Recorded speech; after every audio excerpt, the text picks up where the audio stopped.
الشیطان الرجیم بسم اللہ الرحمن الرحیم۔ نیشنل اجتماع مجلس رسالہ جرمنی کے تلقین عمل کے پروگرام کا باقاعدہ آغاز کرتے ہیں تلاوت قرآن کریم سے۔ خاکسار مکرم محمد ایوب خان صاحب قائد تعلیم القرآن مجلس رسالہ جرمنی سے درخواست کرتا ہے کہ تلاوت قرآن کریم پیش کریں۔ محمد ایوب خان صاحب۔ اعوذ باللہ من الشیطان الرجیم۔ بسم اللہ الرحمن الرحیم۔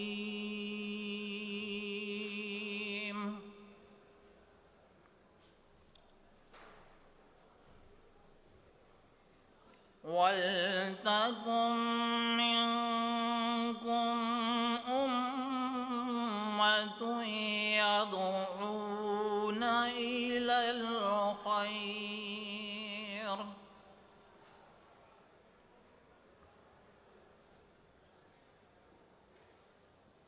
وَلْتَكُن مِّنكُمْ أُمَّةٌ يدعون إلى الخير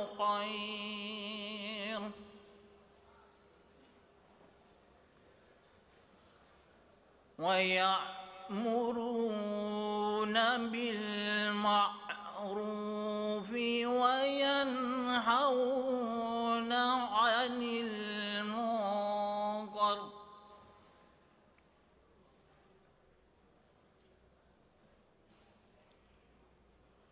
وأولئك هم المفلحون۔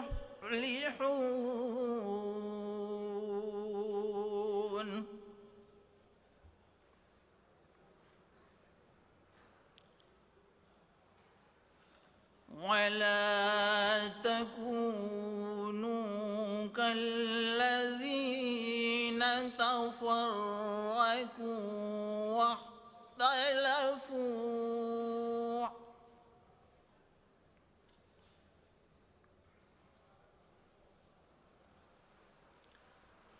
واختلفوا من بعد ما جاءهم البينات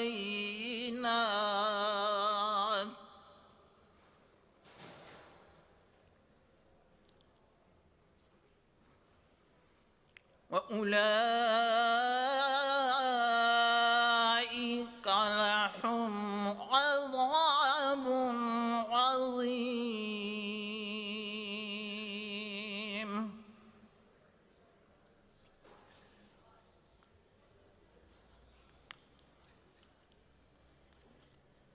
يوم تبيض وجوه وتسود وجوه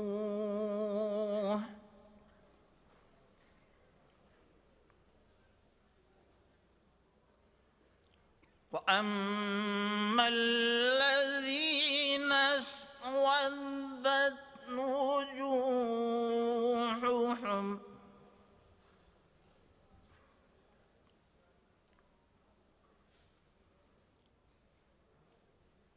أكفرتم بعد إيمانكم فذوقوا العذاب بما كنتم تكفرون۔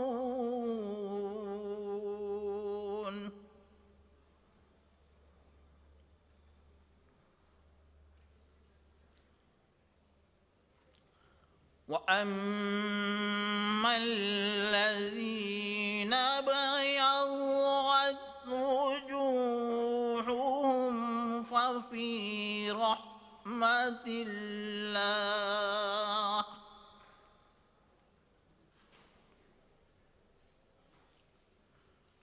هم فيها خالدون۔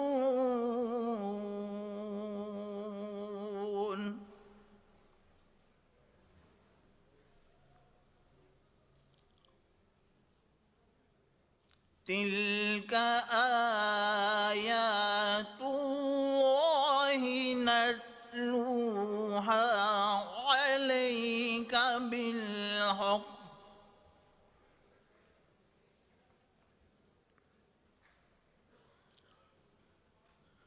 وما الله يريد ظلما للعالمين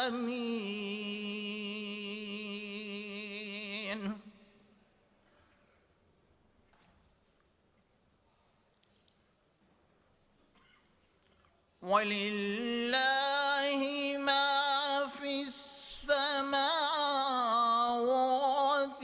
وما في الأرض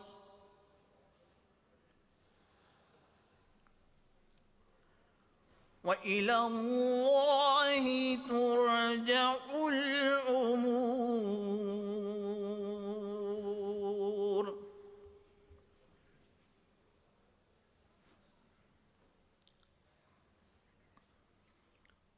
كنتم خير أمة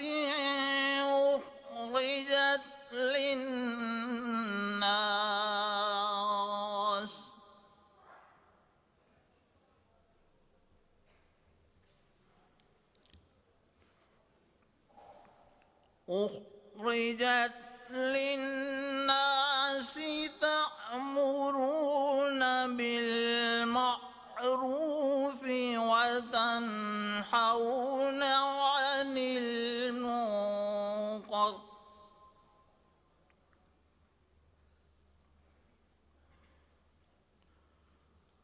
وتنحون عن المنكر وتؤمنون بالله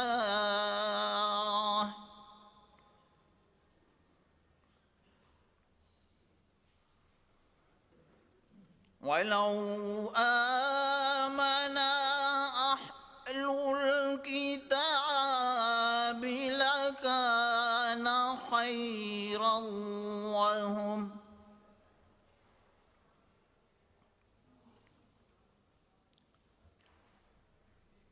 منهم المؤمنون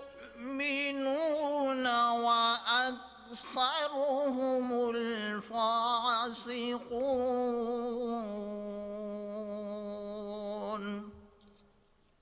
جزاکم اللہ حسن الجزا۔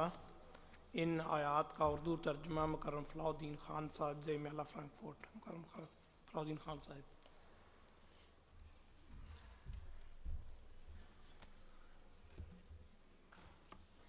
السلام علیکم ورحمۃ اللہ وبرکاتہ۔ ابھی آپ کے سامنے سورۃ آل عمران کی آیات 105 تا 111 کی تلاوت کی گئی ہے۔ ان آیات کا اردو ترجمہ بیان فرمودہ حضرت خلیفۃ المسیح رابع رحم اللہ تعالیٰ پیش خدمت ہے۔ اللہ کے نام کے ساتھ جو بے انتہا رحم کرنے والا، بن مانگے دینے والا اور بار بار رحم کرنے والا ہے۔ اور چاہیے کہ تم میں سے ایک جماعت ہو، وہ بھلائی کی طرف بلاتے رہیں اور اچھی باتوں کی تعلیم دیں اور بری باتوں سے روکیں، اور یہی ہیں وہ جو کامیاب ہونے والے ہیں۔ اور ان لوگوں کی طرح نہ ہو جو الگ الگ ہو گئے اور انہوں نے اختلاف کیا بعد اس کے کہ ان کے پاس کھلے کھلے نشانات آ چکے تھے، اور یہی ہیں وہ جن کے لیے بڑا عذاب مقدر ہے۔ جس دن بعض چہرے روشن ہو جائیں گے اور بعض چہرے سیاہ پڑ جائیں گے، پس وہ لوگ جن کے چہرے سیاہ پڑ گئے ان سے کہا جائے گا کہ کیا تم ایمان لانے کے بعد کافر ہو گئے تھے؟ پس عذاب کو چکھو اس وجہ سے کہ تم انکار کیا کرتے تھے۔ اور جہاں تک ان لوگوں کا تعلق ہے جن کے چہرے روشن ہوں گے تو وہ اللہ کی رحمت میں ہوں گے، وہ اس میں ہمیشہ رہنے والے ہیں۔ یہ اللہ کی آیات ہیں، ہم انہیں تیرے سامنے حق کے ساتھ پڑھتے ہیں، اور اللہ جہانوں کے لیے کوئی ظلم نہیں چاہتا، اور اللہ ہی کے لیے ہے جو آسمانوں میں ہے اور جو زمین میں ہے، اور اللہ ہی کی طرف تمام امور لوٹائے جائیں گے۔ تم بہترین امت ہو جو تمام انسانوں کے فائدے کے لیے نکالی گئی ہیں، تم اچھی باتوں کا حکم دیتے ہو اور بری باتوں سے روکتے ہو، اور اللہ پر ایمان لاتے ہو، اور اگر اہل کتاب بھی ایمان لے آتے تو یہ ان کے لیے بہت بہتر ہوتا۔ ان میں مومن بھی ہیں مگر اکثر ان میں سے فاسق لوگ ہیں۔ جزاکم اللہ احسن الجزا۔ اب ان آیات کا جرمن ترجمہ مکرم عاطف شہزاد ورک صاحب قائد تبلیغ مجلس انصار اللہ جرمنی پیش کریں گے۔ عاطف شہزاد ورک صاحب۔ Assalamu alaikum wa rahmatullah. Es folgt die deutsche Übersetzung der eben vorgetragenen Verse aus der Sura Al-Imran, Ayat, die Verse 105 bis 111. Im Namen Allahs, des Gnädigen, des Barmherzigen. Es sollte unter euch eine Gemeinschaft sein, die zum Rechten auffordert und das Gute gebietet und das Böse verwehrt. Diese allein sollen Erfolg haben, und seid nicht wie jene, die zwieträchtig wurden und uneins, nachdem ihnen klare Beweise zuteil geworden, und ihnen wird schwere Strafe. An dem Tage, da manche Gesichter weiß sein werden und manche Gesichter schwarz, wird zu jenen, deren Gesichter schwarz sein werden, gesprochen: Wurdet ihr ungläubig, nachdem ihr geglaubt hattet, so kostet die Strafe für euren Unglauben. Jene aber, deren Gesichter weiß sein werden in Allahs Gnade sein, darin werden sie verweilen. Dies sind die Wahrheit umfassende Zeichen Allahs, die wir dir vortragen, und Allah will keine Ungerechtigkeit für die Welten.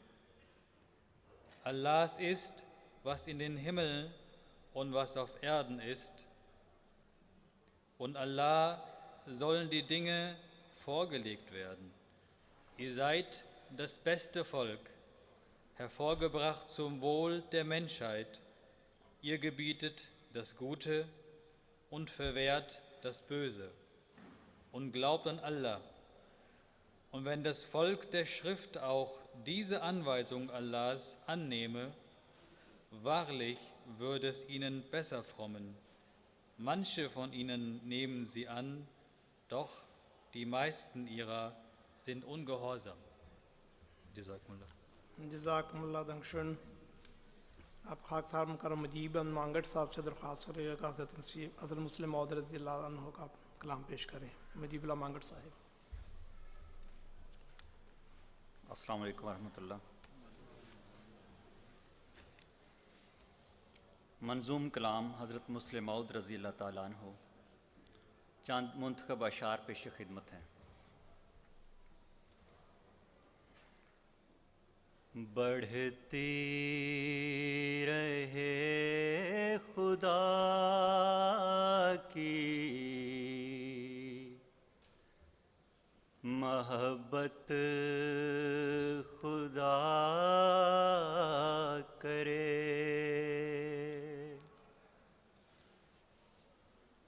حاصل ہو تم کو دید کی لذت، خدا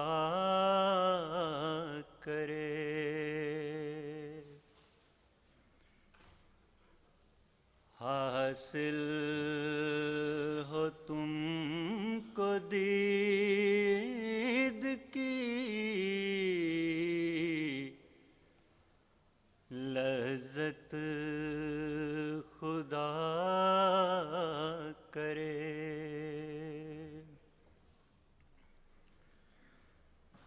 توحید کی ہو لب پہ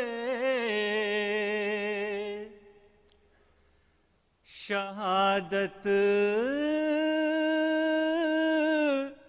خدا کرے.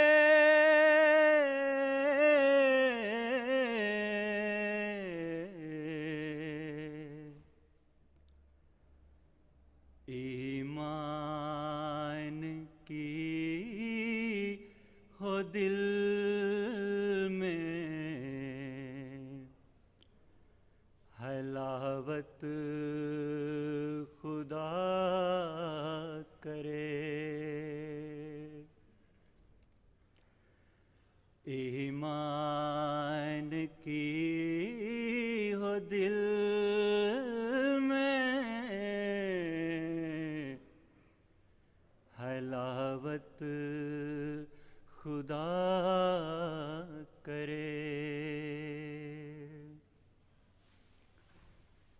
پڑ جائے ایسی نیکی کی عادت خدا کرے.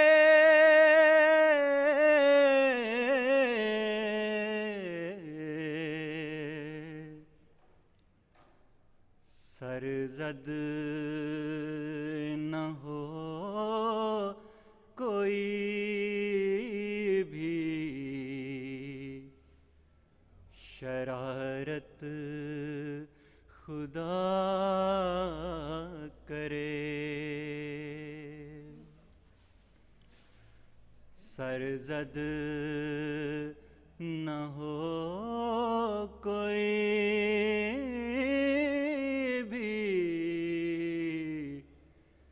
شرارت خدا کرے.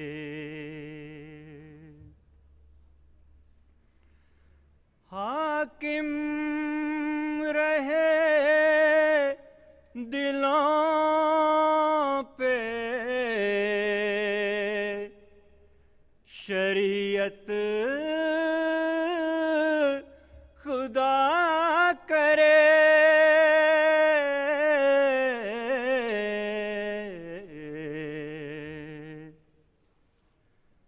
حاصل ہو مصطفیٰ کی رفاقت خدا کرے.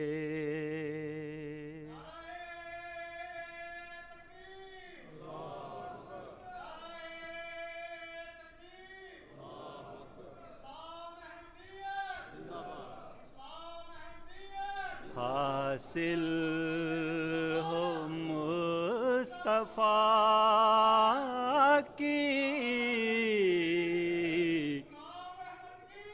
رفاقت خدا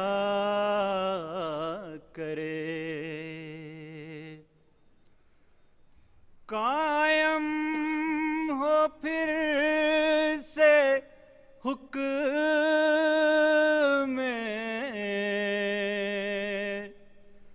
محمد جہان میں.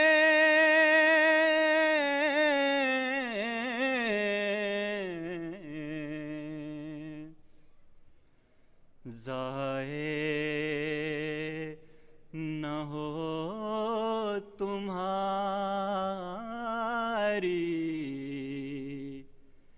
یہ محنت خدا کرے. ضائع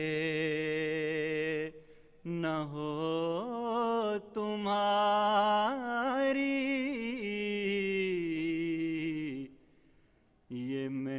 رحمت خدا کرے. تم ہو خدا کے ساتھ خدا ہو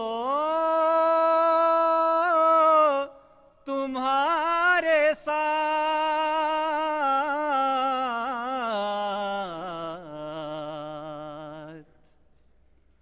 ہوں تم سے ایسے وقت میں رخصت خدا کرے. جزاکم اللہ احسن الجزا. آج کے تلقین عمل میں 2 مربیان سلسلہ کی تقاریر ہیں. اس سلسلے میں پہلی تقریر مکرم محترم طاہر احمد صاحب مربی سلسلہ عالیہ احمدیہ و سیکٹری تربیت جماعت احمدیہ جرمنی کی ہے، جس کا عنوان ہے باہمی اخوت و محبت. خاکسار مکرم طاہر احمد صاحب مربی سلسلہ عالیہ سے درخواست کرتا ہے کہ وہ اسٹیج پر تشریف لا کر انصار سے خطاب فرمائیں.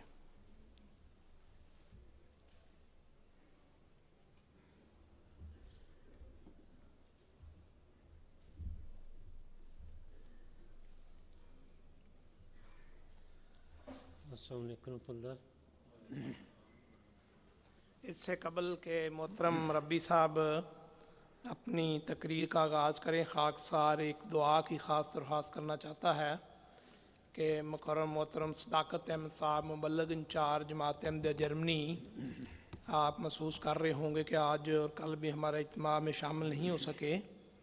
ان کی طبیعت کچھ چند دنوں سے ٹھیک نہیں ہے، بیمار ہیں. اس وجہ سے آج وہ اس سیشن میں بھی شامل نہیں ہو سکے. تمام انصار بھائیوں کی خدمت میں دعا کی درخواست ہے کہ اللہ تعالیٰ جلد از جلد محترم مربی صاحب کو صحت کاملہ و عاجلہ عطا فرمائے، اور اپنی جو ذمہ داریاں چند دنوں سے 1 ہفتے سے تقریباً بیمار ہیں، اللہ تعالیٰ جلد از جلد ان کو صحت تندرستی عطا فرمائے.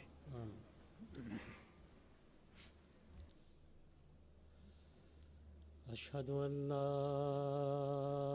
الہ الا اللہ وحدہ لا شریک لہ واشہد ان محمدا عبدہ ورسولہ. اما بعد فاعوذ باللہ من الشیطان الرجیم. بسم اللہ الرحمن الرحیم.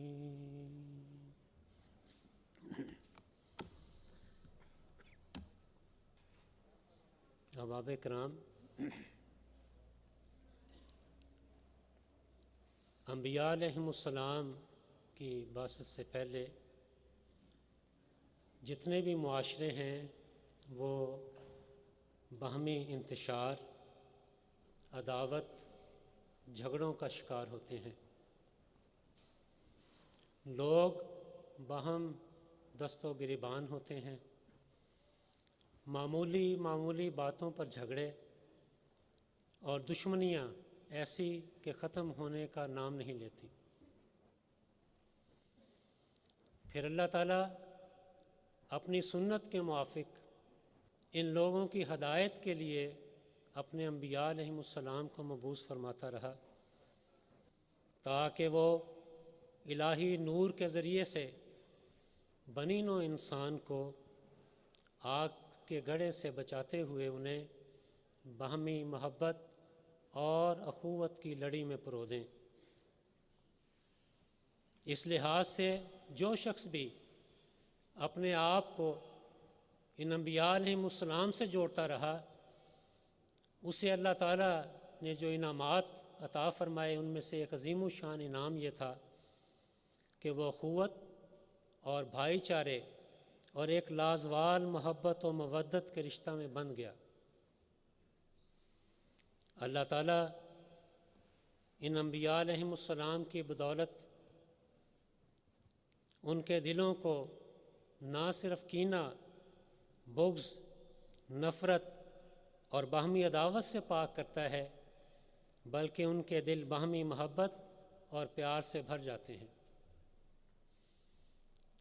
اور اس نمونے کو اگر دنیا میں دیکھنا ہو تو سب سے عظیم الشان نمونہ ہمیں ہمارے آقا و مولا حضرت اقدس محمد مصطفیٰ صلی اللہ علیہ وآلہ وسلم کے وجود میں نظر آتا ہے۔ اللہ تعالیٰ نے آپ کو سراج منیرہ قرار دیا، روشن چمکتا ہوا دیا کہ جس کے مقابلے پر کوئی دوسرا دیا اس قدر روشن نہیں۔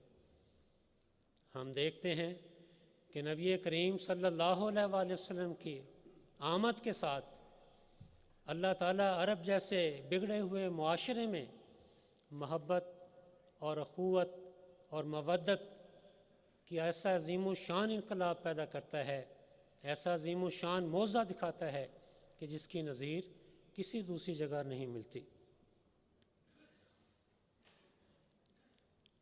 اللہ تعالیٰ نے نبی کریم صلی اللہ علیہ وآلہ وسلم کو حبل اللہ قرار دیا، فرمایا وَاعْتَصِمُوا بِحَبْلِ اللَّهِ جَمِيعًا وَلَا تَفَرَّقُوا، کہ سب کے سب مل کر اس حبل اللہ کو مضبوطی سے تھام لو اور آپس میں تفرقہ نہ کرو۔ اور اس باہمی محبت اور اخوت کو ایک احسان اور فضل کے طور پر اس طرح اللہ تعالیٰ یاد کرواتا ہے۔ قرآن کریم میں اللہ تعالیٰ فرماتا ہے وَأَلَّفَ بَيْنَ قُلُوبِهِمْ لَوْ أَنفَقْتَ مَا فِي الْأَرْضِ جَمِيعًا مَا أَلَّفْتَ بَيْنَ قُلُوبِهِمْ وَلَكِنَّ اللَّهَ أَلَّفَ بَيْنَهُمْ إِنَّهُ عَزِيزٌ حَكِيمٌ، کہ اللہ تعالیٰ نے ان کے دلوں میں، اے میرے پیارے حضرت اقدس محمد مصطفیٰ صلی اللہ علیہ وآلہ وسلم، کہ اللہ تعالیٰ نے ان کے دلوں میں الفت پیدا کی ہے۔ اگر جو کچھ زمین میں ہے تو خرچ کرتا تب بھی یہ ان کے دلوں میں الفت پیدا نہ ہو سکتی، لیکن یہ اللہ ہے جس نے ان کے درمیان الفت پیدا کی ہے۔ یقیناً اللہ تعالیٰ غالب اور حکمت والا ہے۔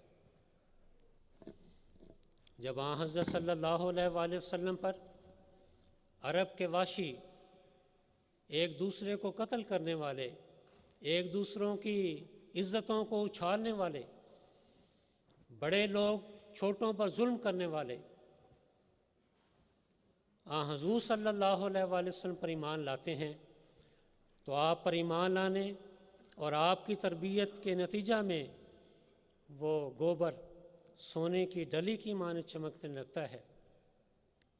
نسل در نسل پرانی دشمنیوں کو بھول کر محبت اور اخوت کے رشتہ میں پروئے جاتے ہیں۔ ایسی شاندار ان کی تربیت ہوتی ہے کہ عرش کا خدا ان کے بارے میں گواہی دیتے ہوئے فرماتا ہے محمد الرسول اللہ والذین معہ اشداء علی الکفار رحماء بینہم۔ یہ اصحاب رسول کریم صلی اللہ علیہ وآلہ وسلم آپس میں تو الفت و محبت اور رحمت و شفقت کا پیکر نظر آتے ہیں، لیکن کفار کے مقابلے پر بہت سخت ہیں۔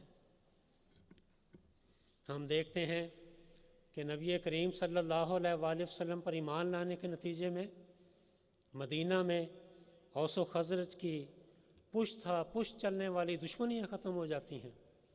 وہ جو ایک دوسرے کے خون کے پیاسے تھے وہ بھائی بھائی بن جاتے ہیں اور ایک دوسرے کے لیے قربانیاں دیتے ہوئے خون بہانا پسند کرتے ہیں، اور وہ محبت و الفت کے عظیم الشان رشتے میں پروئے جاتے ہیں۔ انصار کی مثال ہے کہ جب مہاجرین مدینہ میں آتے ہیں تو انصار نے اپنے باغات مہاجرین کی خدمت میں پیش کر دیے، یہ کہتے ہوئے کہ یہ بھی آپ کی خدمت میں پیش ہیں اور ہماری وراثتیں بھی آپ کی خدمت میں پیش ہیں۔ اس سے بڑھ کر بھی نمونے نظر آئے کہ ایک صحابی نے تو یہاں تک کہہ دیا کہ میری 2 بیویاں ہیں، میں ایک کو طلاق دیتا ہوں، آپ اس طلاق شدہ بیوی سے بعد میں نکاح کر لیں۔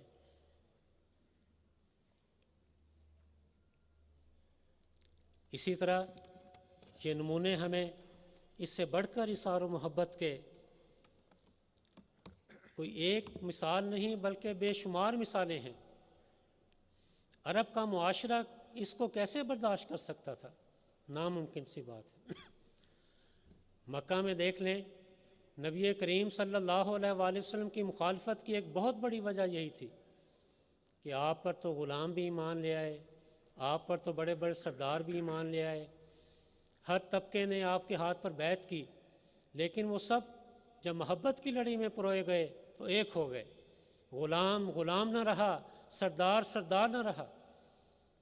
حضرت بلال رضی اللہ تعالیٰ عنہ کے سینے میں جو دل دھڑکتا تھا، آپ کے وجود کی قربانیوں نے یہ ثابت کر دیا کہ آپ اپنے عمل سے یہ بتا رہے تھے ساری دنیا کو اعلان کرتے ہوئے کہ حضرت اقدس محمد مصطفیٰ صلی اللہ علیہ وآلہ وسلم نے مجھے وہ مقام عطا کیا ہے جو اس سے پہلے کسی غلام کو عطا نہیں کیا گیا۔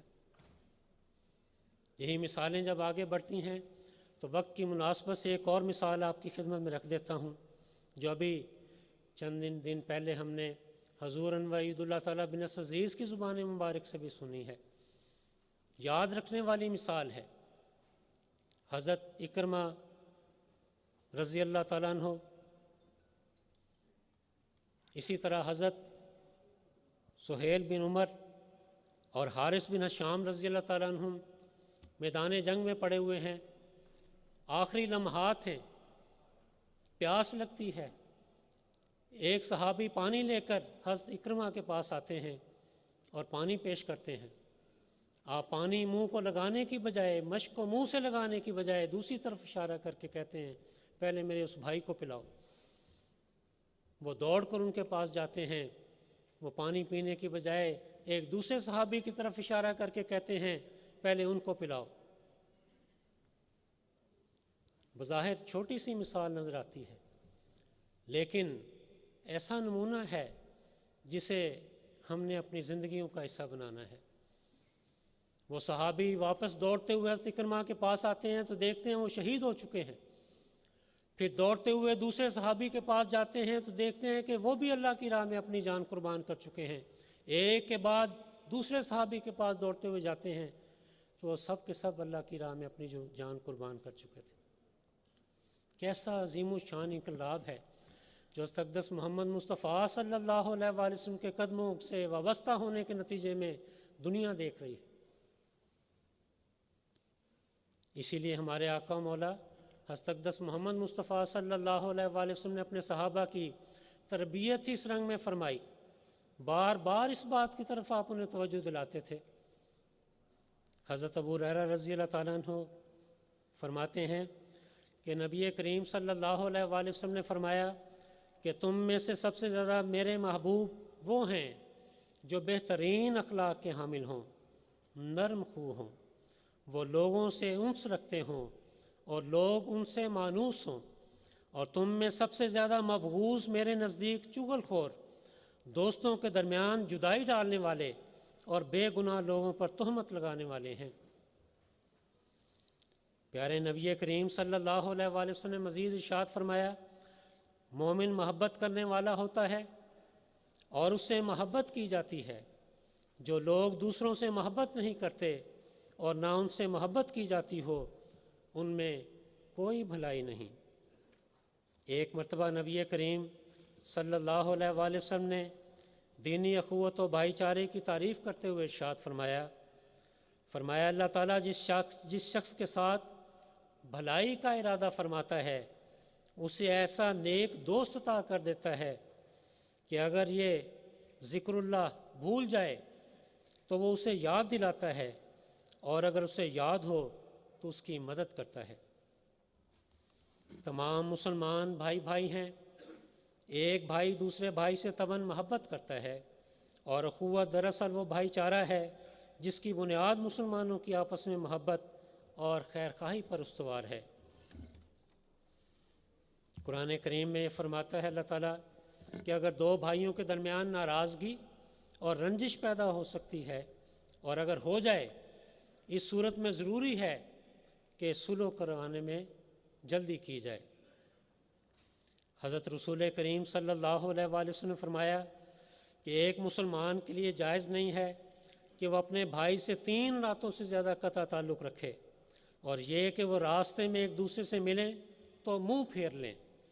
ان دونوں میں سے بہترین وہ ہے جو سلام میں پہل کرے۔ رسول کریم صلی اللہ علیہ وآلہ وسلم کے صحابہ کی یہ صفت اللہ تعالیٰ نے بیان فرمائی ہے، رحماء بینہم، کہ وہ آپس میں محبت کا سلوک کرنے والے اور نرم دل ہیں۔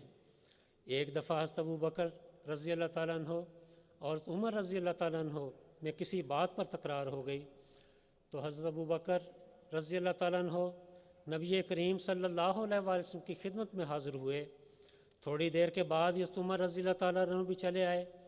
حضرت عمر رضی اللہ تعالیٰ عنہ عرض کرتے ہیں کہ یا رسول اللہ صلی اللہ علیہ وآلہ وسلم، زیادتی میری تھی، لیکن حضرت ابو بکر رضی اللہ تعالیٰ عنہ کہتے جاتے تھے کہ یا رسول اللہ صلی اللہ علیہ وآلہ وسلم کہ نہیں نہیں، یہ زیادتی مجھ سے ہوئی تھی، میں معافی کا طلبگار ہوں۔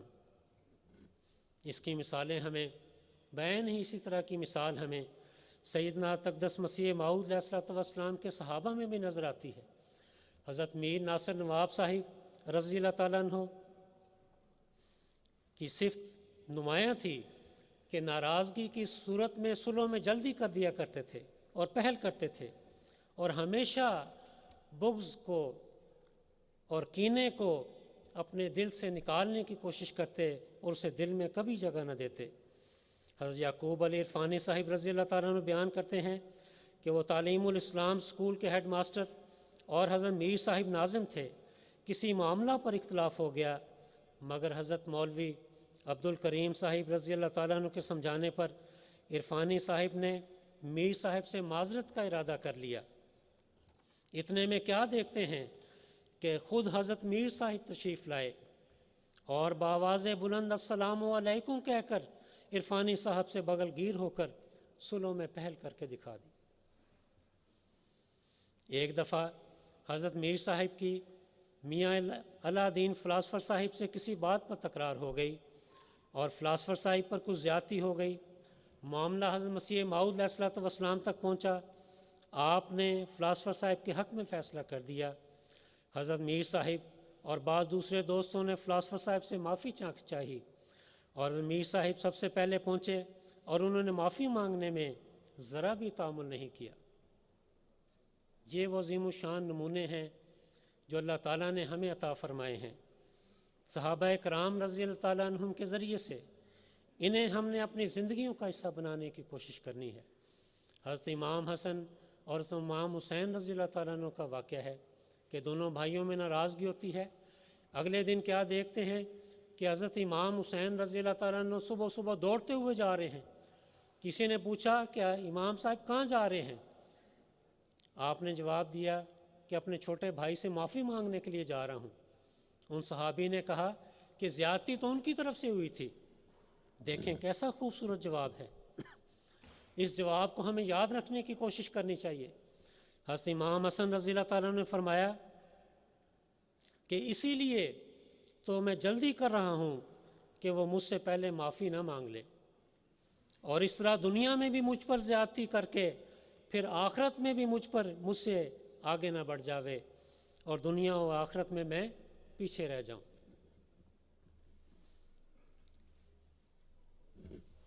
ناراضگیاں تو ہو جایا کرتی ہیں، لیکن ان کو دور کرنے کی کوشش کرنی چاہیے۔ صلح کروانے والوں کی نبی کریم صلی اللہ علیہ وآلہ وسلم نے بڑی فضیلت بیان فرمائی ہے۔ فرمایا صلح کروانے والا جھوٹا نہیں ہو سکتا۔ ایک موقع پر فرمایا کہ کیا میں تمہیں ایسا کام نہ بتاؤں جو فرائض یعنی نماز و روزہ، حج اور زکوٰۃ سے بھی زیادہ افضل ہے، اور وہ فرمایا کہ وہ لوگوں کے درمیان صلح کروانا ہے۔ نبی کریم صلی اللہ علیہ وآلہ وسلم نے مزید ارشاد فرمایا جب دو بھائیوں کی باہم ملاقات ہوتی ہے تو گویا وہ دونوں ہاتھوں کی طرح ہوتے ہیں کہ ان میں سے ایک ہاتھ دوسرے ہاتھ کو دھوتا ہے۔ اسی طرح مومن ایک دوسرے کی اصلاح کرتے ہیں، اور جب بھی دو مومن ملاقات کرتے ہیں اللہ عز و جل انہیں ایک دوسرے سے فائدہ پہنچاتا ہے۔